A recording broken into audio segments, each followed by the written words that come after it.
देखिए, योगी जी झूठ बोलते हैं। कार्रवाई करने से पहले अपने गृहबान में झांक के देखें।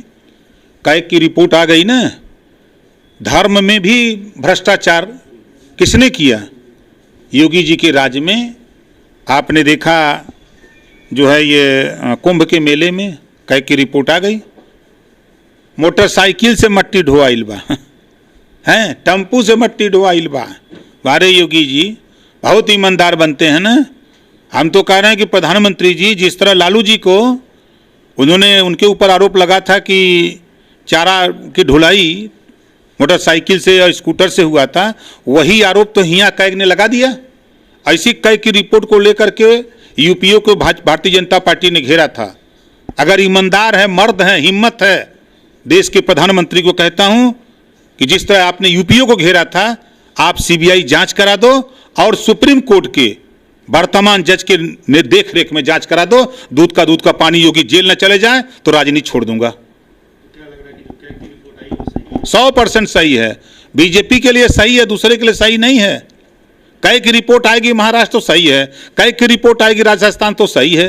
अब कैग की रिपोर्ट अगर जहां बीजेपी की सरकार है वहां अगर रिपोर्ट आएगी तो गलत है। पूरा देश जानता है कि कुंभ में घोटाला हुआ है और कैग की रिपोर्ट आ गई है। बीजेपी के लोग कह रहे हैं कि ये सरासर गलत है, ये आरोप लगाए जा रहे हैं बस। तो कल यूपीए की सरकार के ऊपर कैग की रिपोर्ट पर ही तो आप चिल्ला रहे थे।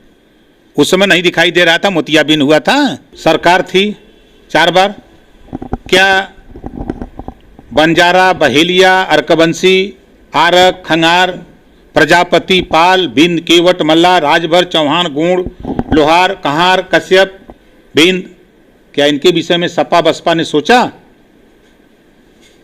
1700 थाने इस समय, उस समय 1400 थाने थे। कभी थाने पर पोस्ट करने की हिम्मत पड़ी? कभी ये सोचा कि पाल प्रजापति का बेटा, बंजारा खंगार का बेटा, गुण का, लोहार का बेटा ये भी सिपाही बने? इसके विषय सोचा समाजवादी पार्टी ने? पिछड़ों की बात लेकर नाम नसीबों का, लूटा वोट अति पिछड़ों का। देखिए, ये समाजवादी पार्टी हो, चाहे बहुजन समाज पार्टी हो, चाहे कांग्रेस हो, चाहे कौनो पार्टी हो, उसमें जितने पिछड़ों के नेता हैं, चाहे वो प्रजापति हो, पाल हो, राजभर हो, चौहान हो, बिंद हो, केवट हो, मल्ला हो, कश्यप हो, गोड़ हो, नाई हो, बंजारा हो, बहेलिया हो, अर्कबंसी हो, आरक हो, ये सब वहां लोडर हैं। लोडर, ये लोडर का काम करते हैं। ये अपने हक के लिए नहीं बोलते। बोल देंगे तो जबनियां काट लेंगे सर। ये अपना पेट भरते हैं। देखिए ना, अभी देखिए, मैंने एक सोशल मीडिया पे देखा कि भारतीय जनता पार्टी के सब नेता बैठे हैं जो सामान्य वर्ग के हैं सोफा पर, और स्वतंत्र देव को बैठा दिए हैं प्लास्टिक की कुर्सी पर। यही है सम्मान प्रदेश अध्यक्ष का, यही इज्जत है। अरे वहां मैं होता तो फेंक के कुर्सी भाग जाता, बाट नहीं रहेंगे तुम्हारे साथ। इतना बड़ा अपमान पिछड़ों का करते हो। वोट मांगने आओगे, आओ तुम, हम दिखाते हैं तुमको कैसे वोट मांगते हो। एक तरफ तुम स्टूल पर बैठाओगे केशव मौर्य को, और प्लास्टिक की कुर्सी पर बैठाओगे स्वतंत्र देव पटेल को, अपना बैठोगे सोफा पर। यही सम्मान है पिछड़ों का।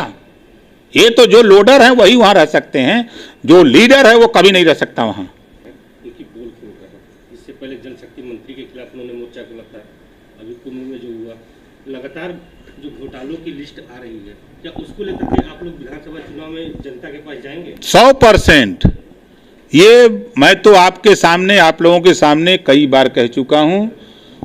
भारतीय जनता पार्टी का एक शाखा है जिसको राष्ट्रीय स्वयंसेवक संघ कहते हैं, नागपुर में ऑफिस है। वहां झूठ बोलने की ट्रेनिंग दी जाती है। झूठ बोलो और लूटो। अब प्रधानमंत्री जी चाय बेचते बेचते देश बेचने लगे, चाय बेचते बेचते देश बेचने लगे। अब वहीं उनके नेता लोग कुंभ का मेला लगाते लगाते रुपया लूटने लगे। अरे टेम्पू पर, मोटरसाइकिल पे कितना मट्टी ढोईबा, 1 बोरिया 2 बोरिया ले जाइबा, कितना ले जाइबा तू? इतना बड़ा घोटाला। मशीन खरीदी गई, टेंडर हो गया, मशीन आई नहीं। तो जो संजय सिंह कह रहे हैं ना, बहुत सही बोलते हैं। संजय सिंह की बात का हम समर्थन करते हैं और इस मुद्दे पर हम उनके साथ खड़े मिलेंगे। देखिए, ये बीजेपी का विषय है और बीजेपी उनका अस्थि कलश अगर गंगा जी में बहा रही है तो अच्छा काम है, लेकिन राजनीति न करे, उस पर राजनीति न करे।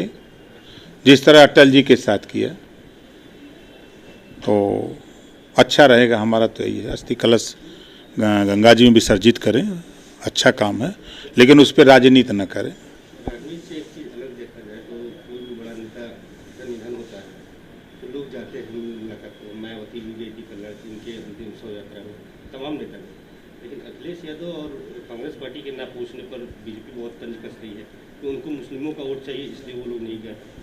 नहीं, देखिए अब तो ये बीजेपी और कांग्रेस सपा का मामला है, और क्यों नहीं गए वो बता सकते हैं, हम तो नहीं बता सकते। लेकिन ऐसा कहना उचित है कि जैसे साक्षी महाराज कह रहे हैं कि सपा को और कांग्रेस को मुस्लिम का वोट लेना है, इसलिए नहीं आ रहे हैं वो लोग।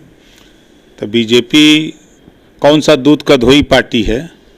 अभी तो मुस्लिम एक संगठन बनाया है जिसमें हमने देखा है कि राष्ट्रीय कमेटी घोषित हुई है। तो क्यों घोषित किया है मुसलमानों को? वो खाली दिखाने के लिए कि वोट लेने के लिए? तो ये कोई पार्टी नहीं है जो मुसलमान का वोट लेने के लिए परेशान ना हो, चाहे बीजेपी हो, चाहे बसपा हो, कांग्रेस हो, सपा हो, कोई पार्टी। देश में जितनी पार्टियां हैं सभी पार्टियां, बड़ा वोट है, 22% वोट है, इस नाते सारी पार्टियां कहती हैं।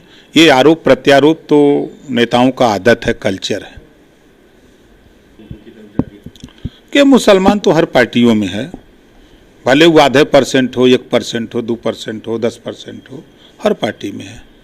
भाई बीजेपी में जफर इकबाल को भी राज्यसभा भेजा, शाहनवाज हुसैन, मुख्तार अब्बास नकवी बीजेपी में हैं, तो वो वोट तो सपा को देंगे नहीं, वो वोट कांग्रेस को तो देंगे नहीं।